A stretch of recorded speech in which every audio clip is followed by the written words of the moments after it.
முழு உலகத்துல எத்தனை கோடி மக்கள் வசிக்கிறாங்க.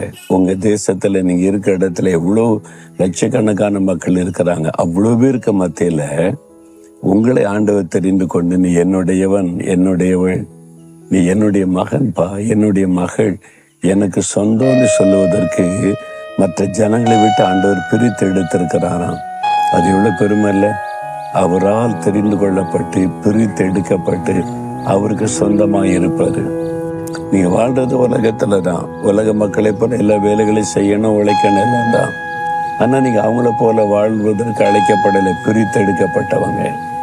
எப்போ மனதில் வைக்கணும், இயேசு சொன்னார், நான் உலகத்தான் அல்லாதது போல நீங்களும் உலகத்தார் அல்ல. அப்போ உலக மக்களை போல சிந்திக்கிறது, யோசிக்கிறது, பணம், புகழ், பேரு, பெருமை, அந்த சிந்தை இருக்கக்கூடாது. நம்ம கிறிஸ்துவின் சிந்தை நமக்கு, ஏன்னா அவருக்கு சொந்தம் இல்லை. நம்ம அவரை போல சிந்திக்கணும், அவரை போல பேசணும், அவரை போல வாழணும். அவருக்கு சொந்தமாயிட்டு ஆண்டவர் என்னை பிரித்தெடுத்து இந்த சிந்தையோட வாழணும்.